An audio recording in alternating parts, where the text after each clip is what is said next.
Bakbakang Pampanga Giant Lanterns laban sa team ng Sarangani Marlins. At yun nga, dahil libre para sa mga kabalen ang panonood dito, dinagsanang maraming tao ang Brent Sikiao Basketball Gym. At isa nga siguro sa dahilan ang paglalaro ng Mavs phenomenal member o coach na si Kit Jimenez, na alam naman natin sobrang daming fans at subscribers dito sa Pampanga. Patunay yan sa tres ni Kit. Naghiyawan ng mga tao sa convention. Pero hindi rin naging maganda ang laro ni Kit Jimenez dito dahil ang dami niyang pinakawalan ng tres at tira pero hindi pumapasok. At makikita natin na mayroon talaga siyang go signal o green light sa coach ng Sarangani para tumira ng tumira. Pero kahit inaalat itong si Kit Jimenez, handito naman si Estrella para pumuntos at sumabay sa laruan ng PGL. Maganda rin naman ang pinakita na laro ni Isidro sa umpisa ng ating bakbakan. Makikita sa umpisa pa lang ng laro, medyo mainit na ang bakbakan nang makapuntos sa layup itong si Marilao at itinuro pa si Mamba Raymond Binuya na bumagsak at na-posterize daw sa layup nitong si Marilao. At sa second quarter, inaalat pa rin itong si Kit Jimenez.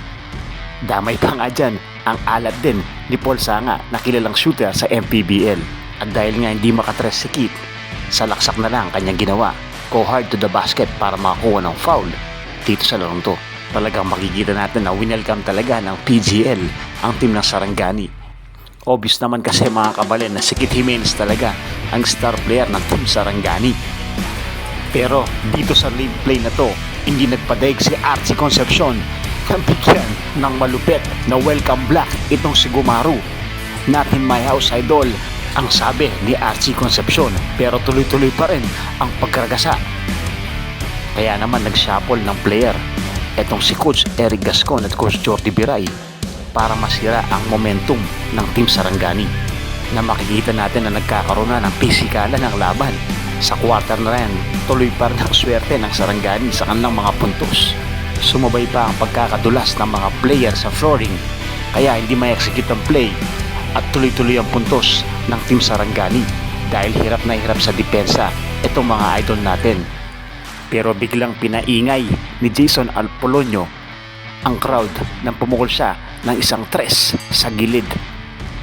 Palitan ng puntos dito, pero makikita natin na talagang nag-boost ang kumpiyansa ng ating Team Pampanga Giant Lanterns sa tira ni Jason Apolonio, na alam naman natin na talagang may puso ito sa laro simula nakakalaban natin sa Team Pampanga Delta laban sa La Union noong finals ng NPL.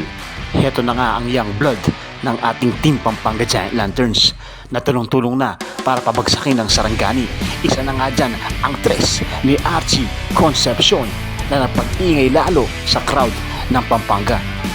Kayang-kaya ang sumabay ng young blood Pampanga Giant Lanterns sa malalakas na team gaya ng Team Sarangani. Pero mahaba pa ang bakbakan na to mga idol. At sa huling minuto ng laro, dito nasubukan ang tatag at puso ni Kit Jimenez pagdating sa crucial game.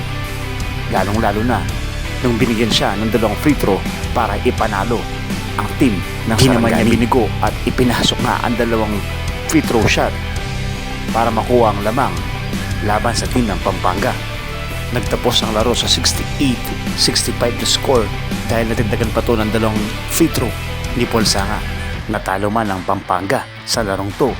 Makikita naman natin sa mga nakalipas na laro at sa kasalukuyang laro ng young blood ng Pampanga Giant Lanterns, pwede talagang silang makipagsabayan sa malalakas na team. At ang young blood na to, makikitaan pa ng kanilang potensyal dahil hindi pa talaga lumilitaw ang bawat laro ng bawat membro. So suportahan at abangan natin ang laro ng MPBL at pakifollow na rin ang page ng ating Kabalen Hoops TV. One Love Basketball, One Love Kapampangan.